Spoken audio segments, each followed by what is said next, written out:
Hello dear students, आज जो हम लोग टॉपिक पढ़ेंगे उस टॉपिक का नाम है wheat stones bridge. Wheatstone's bridge.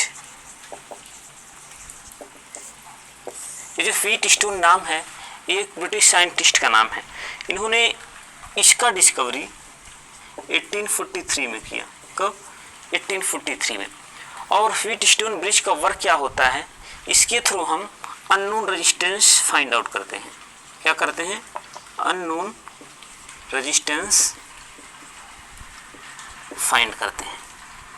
बात समझ में आ गई? इसकी डिस्कवरी किसने किया? व्हीट स्टोन ने। कब? 1843 में। और इसका यूज कहाँ होता है? अननोन रेजिस्टेंस को फाइंड आउट करने में इसका यूज किया जाता है। तो पहले जाने कि व्हीट स्टोन ब्रिज होता क्या है। व्हीट स्टोन ब्रिज होता क्या है?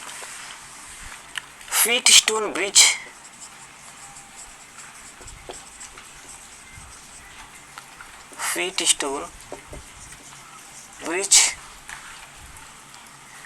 is formed by using four resistances in such a way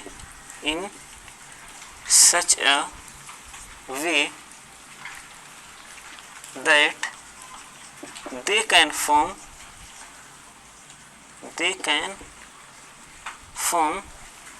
a parallelogram.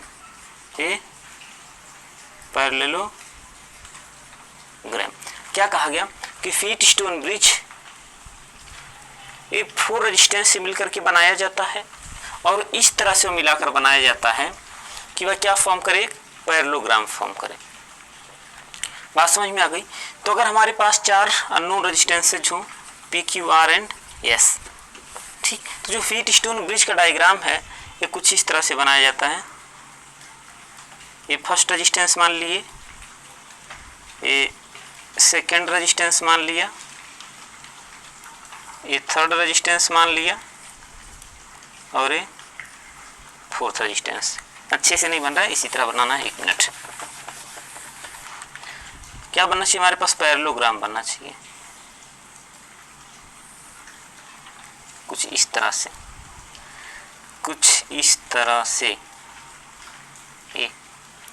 एक रेजिस्टेंस, 2 रेजिस्टेंस, 3 रेजिस्टेंस और यहाँ पर एक 4 रेजिस्टेंस।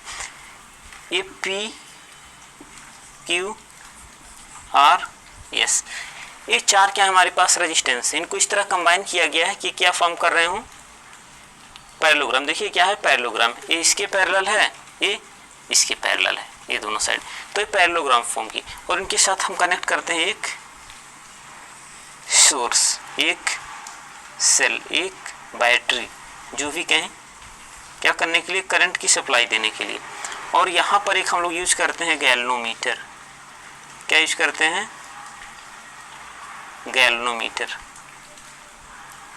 ये डायग्राम है किसका? व्हीट स्टोन ब्रिज का। किसका है?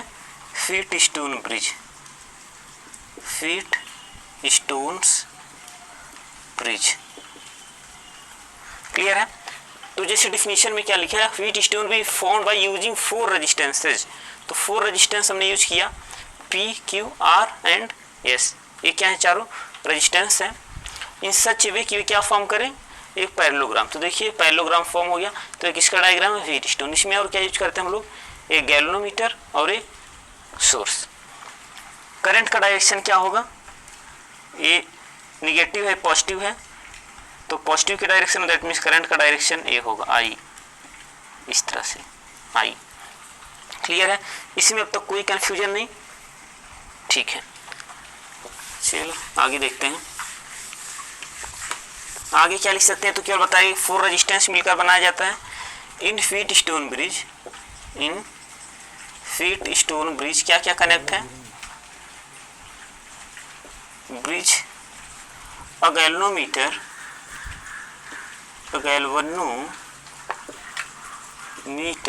is connected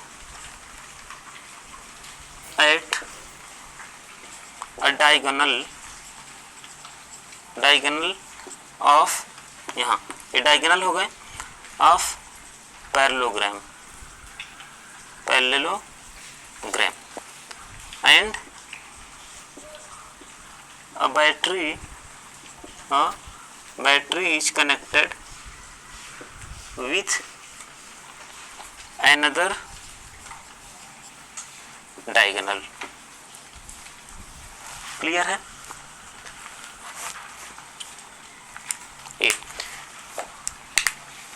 एक फर्स्ट डायगोनल पे क्या है, गैल्वेनोमीटर है। गैल्वेनोमीटर का और क्या होता है, करंट को मेजर करना। किसको मेजर करना, करंट को। और इसका बैटरी का काम है करंट की सप्लाई करना। एक चीज और आप लोग देखे होंगे कि एमीटर भी होता है और गैल्वेनोमीटर, इन दोनों में डिफरेंस क्या है। हम यहाँ पर एमीटर क्यों नहीं यूज किए, गैल्वेनोमीटर क्यों यूज किए हैं, ठीक है। तो जो एमीटर होता है यह लार्ज करंट को मेजर करने के लिए यूज किया जाता है, इसके लिए लार्ज करंट, और गैल्वेनोमीटर स्मॉल करंट के लिए, इसके लिए स्मॉल करंट के लिए। बातें समझ में आ गई। एमीटर का यूज कहाँ होगा, लार्ज करंट जब हम मेजर करेंगे तो एमीटर यूज करेंगे, स्मॉल करंट की बात करेंगे तो गैल्वेनोमीटर का यूज करते हैं। ये तो हो गई इसके कंस्ट्रक्शन की बात कि इसमें गैल्वेनोमीटर भी है एक और एक बैटरी भी है। ये सारी चीज़ें क्लियर हो गई। चलिए इसके बाद देखते हैं हम लोग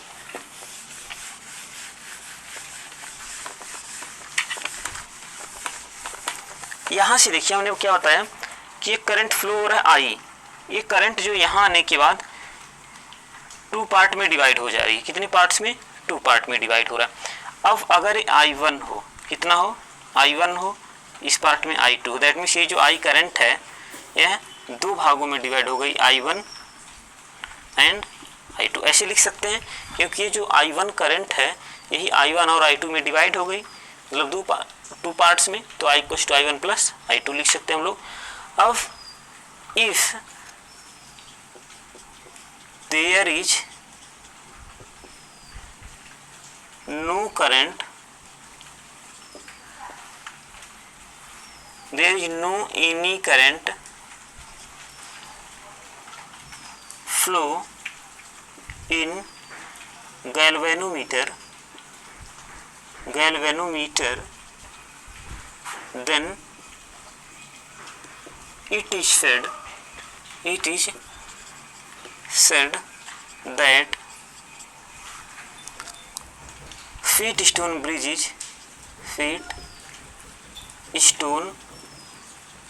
bridge is in balance condition,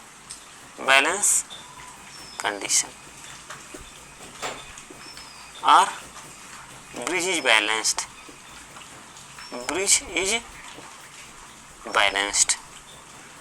क्या समझ में आया?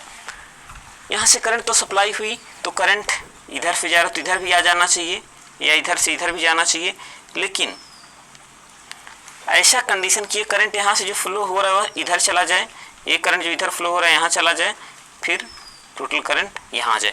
दैट मीन्स इस गैल्वेनोमीटर में कोई डिफ्लेक्शन ना हो। क्या हो, गैल्वेनोमीटर में कोई डिफ्लेक्शन ना हो।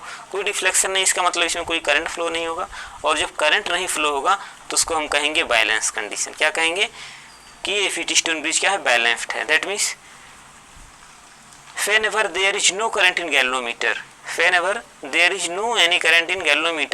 then this Wheatstone bridge is said to be balanced। Clear है बातें कि जब गैल्वेनोमीटर में कोई करंट फ्लो नहीं होगा तो हम इसे कहेंगे कि ये बैलेंस्ड है। क्लियर है, इसमें कोई दिक्कत नहीं। इन दिस केस ऐसे कहें, इन balanced condition the ratio of ऐसे समझते हैं, पहले समझ लेते हैं क्या इस कंडीशन में। किस कंडीशन में कि जब ये बैलेंस्ड है, इसमें कोई करंट नहीं है, व्हीटस्टोन ब्रिज बैलेंस्ड है, गैल्वेनोमीटर में कोई करंट नहीं है, तो यहाँ से जो एडजेसेंट साइड्स हैं, जो पैरेललोग्राम के एडजेसेंट आर्म्स हैं, इनकी रेजिस्टेंस का जो रेशियो होगा ये क्या होगा, इक्वल होगा। ये कंडीशन होगी। बात समझ में आ गई?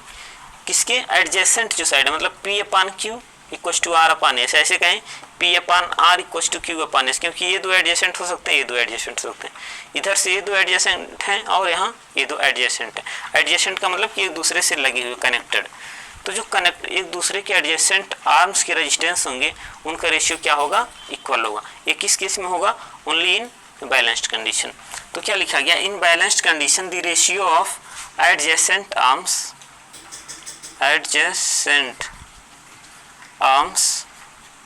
Is ratio of resistance of adjacent arms is equal, that is P upon Q equals to R upon S। बात समझ में आ गई। अब ये आया कहाँ से, P upon Q equals to R upon S, ये थियरी भी लिखनी पड़ेगी, इसका डेरिवेशन कहाँ से आया ये हम लोगों को भी फाइंड आउट करना है।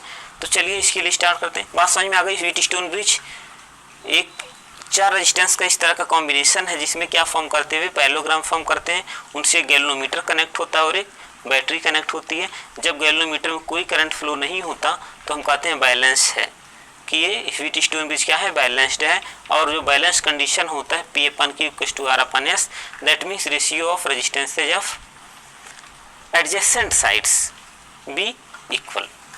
यहाँ तक बात समझ में आ गई। अब ये आया कहाँ से इक्वल, इसका थियरी, इसको हम लोग सॉल्व करेंगे किरचॉफ लॉ से। कहाँ से, किरचॉफ लॉ। किरचॉफ लॉ से हम लोगों ने क्या पढ़ा है, दो लॉ पढ़े रहे होंगे यहाँ पर, एक किरचॉफ करंट लॉ, एक किरचॉफ वोल्टेज लॉ। तो यहाँ पर हम लोग काम करें, किरचॉफ वोल्टेज लॉ अप्लाई करेंगे। कौन सा, इनका नाम दे दें कुछ हम लोग, A B C D। Clear है, A B C D। बात समझ में आ गई। इसमें I1 करंट फ्लो हो रहा है, यहाँ पर I2 करंट फ्लो हो रहा है, कोई कन्फ्यूजन नहीं है। और यहाँ पर भी क्या होगा, I1 ही होगा, यहाँ पर क्या होगा, I2 होगा। ऐसा क्यों, क्योंकि इस हमें ये मानकर चल रहे हैं कि गैल्वेनोमीटर में कोई करंट फ्लो नहीं हो रहा है। तो यहाँ पर सारा करंट इधर, इधर का करंट इधर। तो यहाँ से अप्लाइंग, ऐसे लिखें, इन लूप इस लूप की बात करें पहले लोग, A C D A, ठीक, applying Kirchhoff's voltage law. Kirchhoff's voltage law क्या मिलेगा हम लोगों को, हम लोग ऐसे, चलिए इस डायरेक्शन में ले और क्लॉकवाइज लेते हैं। क्या लेते हैं, क्लॉकवाइज। हम लोगों ने किरचॉफ वोल्टेज लॉ में पढ़ा था कि अगर करंट के डायरेक्शन में चलेंगे तो पोटेंशियल डिफरेंस नेगेटिव लेंगे। तो यहाँ करंट के डायरेक्शन में चलें तो क्या लिखेंगे, माइनस I1 P, और यहाँ देखिए इसके अपोजिट है तो प्लस I2 R है, I2 R equals to 0। Clear है। 0 क्यों लिखा गया, क्योंकि हमने पढ़ा है किरचॉफ वोल्टेज लॉ में कि जितने भी पोटेंशियल डिफरेंसेज होंगे उनका अलजेब्रिक सम क्या होता है, 0 होता है। किसमें, एक क्लोज्ड लूप में। तो एक क्लोज्ड लूप फॉर्म किया है, इसमें जो पोटेंशियल डिफरेंसेज जितने भी होंगे उनका सम 0 होगा। क्लियर है। तो यहाँ से इसको और इस लाइन लिख सकते हैं हम लोग, I1 P equals to I2 R। इसको इक्वेशन नंबर 1 एज्यूम कर लेते हैं। सिमिलरली ना लिखे, ऐसे लिखते हैं, इन लूप, एक लूप बचा है कौन सा, A B C फिर A, एक क्लोज लूप बना, देखिए एक ट्रायंगल बन रहा है, क्लोज लूप। यहाँ भी कौन सा, चलिए मान लेते हैं यहाँ पे हम इस डायरेक्शन में ले, अपनी मर्जी हम किसी भी डायरेक्शन में लिख सकते हैं, इससे कोई प्रॉब्लम नहीं है, वही आंसर आएगा, इधर से लें या उधर से लें। मान लीजिए हमने क्लॉक लिया तो इसमें समझाने के लिए हम एंटी क्लॉक ले लें। तो अगर इस रेजिस्टेंस की बात करते हैं Q की, तो यहाँ पर करंट कितना है, I1 है और Q है। और इसकी देखिए हम क्या है, करंट का डायरेक्शन इधर है और हम एंटी क्लॉक इसके अपोजिट जा रहे हैं तो पॉजिटिव लेंगे। और जब यहाँ पे आए इस साइड में, यहाँ पर ऐसी डायरेक्शन हमारा हो गया करंट के सेम डायरेक्शन में, तो minus I2 yes equals to 0। यहाँ से क्या हो जाएगा, I1 Q equals to I2 yes, equation 2। बात समझ में आ गई। यहाँ से इन दोनों को डिवाइड कर दें हम लोग, डिवाइडिंग इक्वेशन 1/2 वी गेट क्या मिलेगा हमको, P/Q इक्वल्स टू R/S, ये मिल गया हम लोगों को। तो ये तो थियरी था, लेकिन लिखेंगे कैसे, तो केवल मैंने समझाया। यहाँ से चलिए बता देते हैं क्या लिखेंगे, इसे मिटाते नहीं हैं। एक छोटी सी चीज़ यहाँ पे छोड़ दिया मैंने, नहीं भी बना दूँ कोई बहुत बड़ी प्रॉब्लम नहीं है। मानकर चलें करंट की सप्लाई हो रही है, एक Q1 की हो, तो थियरी में क्या लिखना है, theory when K is connected, a current I start to flow as shown in figure, and at point A, at point D है, at point D it divides into two parts, ठीक। let us consider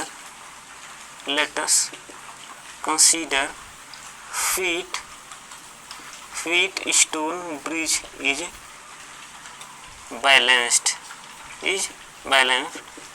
then I1 current also will flow in resistance Q and I2 in resistance S। बातें समझ में आ गई। यहाँ से हम इसको ऑन करेंगे की को, स्विच को, तो एक करंट फ्लो होगा I, और यहाँ पर दो पार्ट में डिवाइड होगा I1 और I2 में, ठीक। यहाँ से अगर बैलेंस कंडीशन में तो करंट यहाँ भी होगा, करंट यहाँ भी फ्लो होगा, और इसको इतना लिखने के बाद हमें सारी चीज़ें लिख देंगे और हमारा डेरिवेशन ये हो जाएगा। तो डियर स्टूडेंट्स, जिसने भी मेरे चैनल को अभी तक सब्सक्राइब नहीं किया है, इस चैनल को सब्सक्राइब जरूर करेंगे। ओके, वीडियो देखने के लिए थैंक यू।